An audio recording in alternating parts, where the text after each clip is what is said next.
What's going on, everybody? If you're new here, welcome to the channel. If not, welcome back to the channel. Your visitation is greatly appreciated.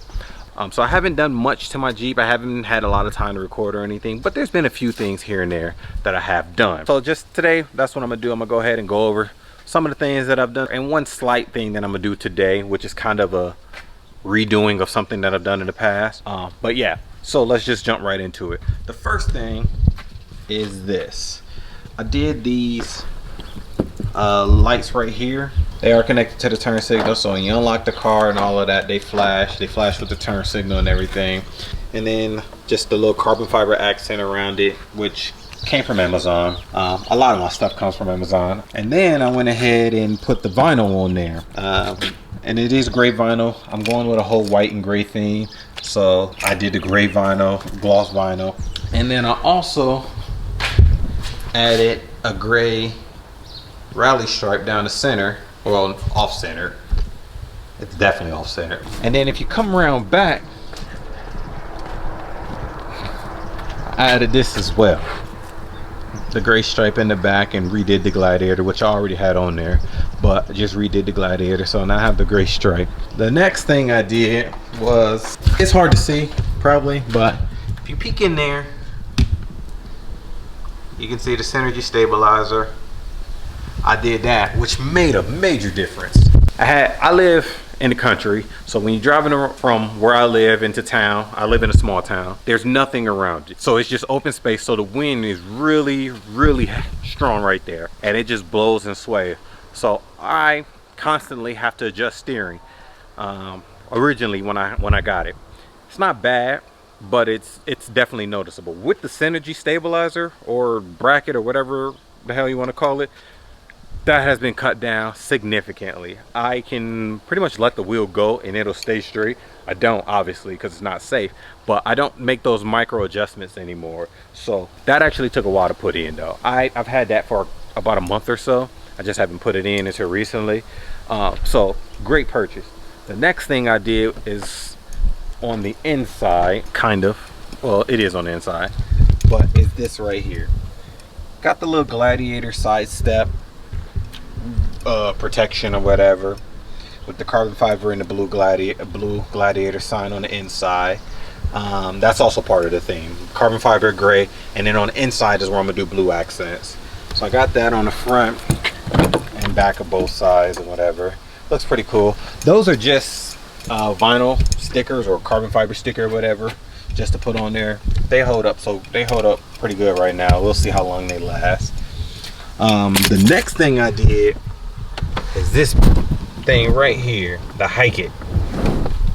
Now with the Hike It, I just put that in a few days ago, honestly, and that was a big difference in the driving feature or feel or whatever of the Jeep. I was real skeptical at first, because I mean, I knew what it did because I've read about it and I heard people say about it, but you don't really know exactly how much of a difference it's gonna make until you actually do it. And man, it makes a big old difference. Like all of the different modes and everything that you can put in it, like Hike It mode, which is I guess the top one, which has a big difference. Barely even touch the gas and you are at 60, 70 steady. Eco mode and all that. It's fun. I haven't found out what settings I like the best yet as far as for daily driving, but it's definitely fun. So if you don't have one, if you thought about getting one, I definitely suggest getting it. But that's the Hike It. I like it. You should get it. The next thing I did, or another thing I did, is small in here. You can't see it anyway. It's a little tube in there, like a little seal, just to close that gap up. Because if you know anything about the Rubicon fenders and the actual bed itself or the truck itself, both JL, JT anyway, it's the same. But there's a little space, so you get like rocks and grass and dirt and all kind of stuff in there. So that just fills in that gap to help out.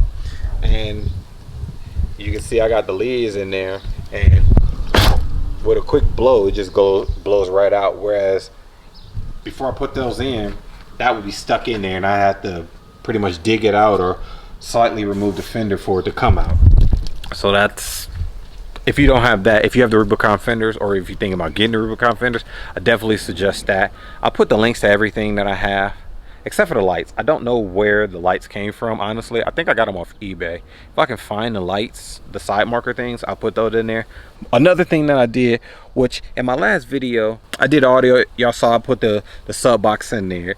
Well, sub box is still in the same spot, but I got a different box. Let me show you. I got this box right here. The reason I did that is because my sub was too big for the box that I got. It sounded great, but it could sound better. I can tell it was muffled because my sub needed more airspace than that actual box itself provided. So I got this box because it has the right amount of airspace that I need. And if you know anything about subs or anything, you need that airspace that gives it that deep tone or anything. If you don't have it, it'll still hit, but it'll take off it'll limit it to what it do, because you'll have the air pressure pushing back on when the sub itself is working. So I needed a bigger box. Again, I still only got a 10. I still only want a 10. I didn't want anything more than that, but I needed a bigger box just so I get the full potential out of the sub. But what I'm doing today is kind of a redo of the vinyl. Now the vinyl itself, I did all the vinyl myself. The reason I'm redoing it is because of this piece, these little corners. Trying to figure that out. I didn't know what I was doing. Again, it was my first time, so it didn't come out too great. So that's what I'm gonna be doing today. But it's a little more than just to redo the vinyl. It's kind of I think it's an upgrade. I'm gonna also be replacing it with this grill. And the reason I got a whole new grill is because I have a Sport, so it's just a two-piece grill. And this is off of a Rubicon / Sahara, and it has these, the little inner things. And that's really what I wanted. And the reason I came across this grill, getting a whole new grill instead of just keeping one I have, is because I wanted those inserts, and I ended up buying the inserts for the Overland and Rubicon because I've talked with a couple of different people that said that they know how it works and they work at the factory and all of this other jazz. And even a dealer, the people that sold me, which now that I think about it, they probably just told me that so that they could sell it to me. They told me that the grills are actually interchangeable. It's just 3 pieces that snap together and you can just throw that in and it'll work, whatever. It's not. The Sahara, Overland, and the Rubicon and the Sport for both JLs and JTs are completely different. The Sports have a 2-piece, and the Rubicon, the Sahara, Overland, whatever, has a 3-piece. So you have the main outer grill, you have the mesh inserts, and then you have those silver inserts that I just pointed to that I like. Now those are 3 pieces. And on the Sport, you just have the mesh and the grill. There is no 3rd piece. There can't be a 3rd piece because of the way that the actual grill is built. I didn't know that. I ended up buying the extra piece, got it all apart, thinking I'm gonna just snap it together and be happy and be on my way and go. Come to find out, they're 3 different pieces. That's 2 different pieces. They're not interchangeable. There's no way to make it work. You would actually have to cut part of your grill off on the Sport to even try to make that other one work, and then it still wouldn't work 100%. So I ended up having to send that piece back. Found this Sahara, which it's listed as Sahara Rubicon. It is from a JL, so I don't know which. I'm gonna go with whatever. Either one, this is what I wanted. But it is from a JL, so it is slightly different as far as the grill slats or vents or whatever you want to call them. On a JT, they are wider. On the JL, they're smaller. So it is slightly different, but looking at it, you'll never know. Unless I told you, or unless for some weird reason you decided to go measure the vents to see how big they were. And then you're a nut job if you do that. And why are you so close to my truck anyway? Or any truck for that matter. That's not yours. But nonetheless, I'm gonna go ahead and get those switched out, get that changed in so I can have that piece. And then it'll look how I want. So let me go ahead and get that done. And then when I take the grill apart, I'll go ahead and show you guys what I'm talking about as far as 2-piece versus 3-piece, just in case. So let me go ahead and get this started.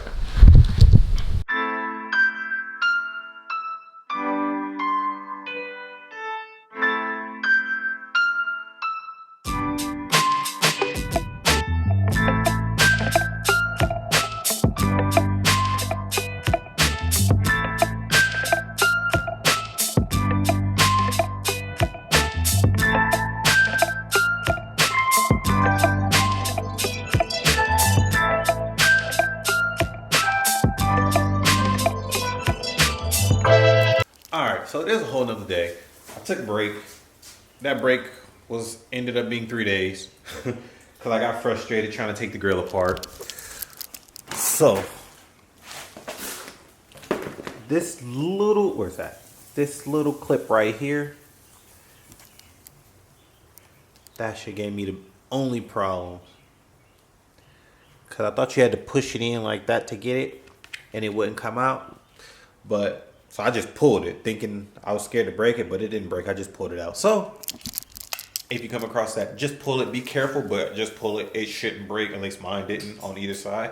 But I needed to take those out because what I decided I'm gonna do is I'm going to paint the inserts because they are silver. And I got the gray going on, so it kind of contrasts. I don't like how it looks. So I'm gonna paint it gray to match it. Cause I'm going, again, I'm going for the whole gray theme. So I'm gonna go ahead and get that done. And I got some other stuff I wanna do too, but you'll just have to wait and see.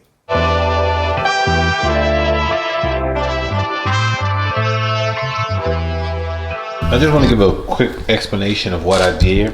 Cause I usually, a lot of people make mistakes when it comes to like painting plastic because there are some prep steps, prep work that you need to do that a lot of people don't do, and the plastic ends up chipping off. But basically what you do is you want to sand it down or sand it a little bit to scuff it up something to get a like any other thing, you want to scuff it so that it has something to adhere to. This particular grill inserts, it has a, if you see, I didn't sand this part right here. I didn't go care to do this because this is gonna be hidden, but just where the insides and everything that'll be seen in the grill, I sanded those down because it's a gloss, so it has a clear coat over it, and the paint won't adhere properly to that. It may stick for a little bit, but over time it's gonna wear down and it's gonna chip off, and I don't want to have to go through this again. So basically I just took 320 sandpaper and I sanded it down, and if you see, basically you want to get down through the clear coat and you'll get like a dull matte finish or whatever. And then what I'm going to do is take this adhesion promoter and spray that in there, light coat, let it dry, and then another light coat and let it dry. And then what I like to do, I don't know if you're supposed to do this or not, but what I like to do is spray another coat, and while it's wet, then I just do a little mist of the paint that I'm gonna be using right over top.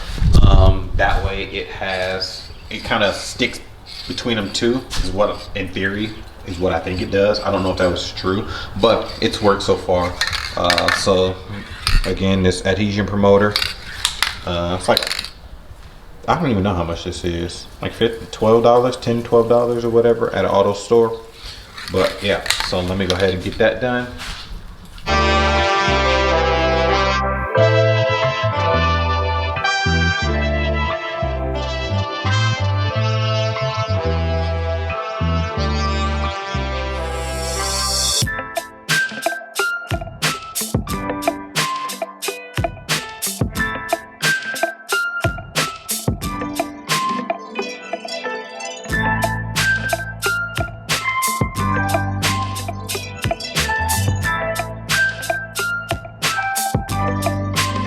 So it is another day. I did go ahead and finish up putting everything back together and got everything painted. As you see from the other added clips, I did go ahead and paint the side steps as well. That was just something that I just decided to do randomly. I'm gonna do, when I get my new bumpers and everything, I'm gonna do those in gray as well, I've decided.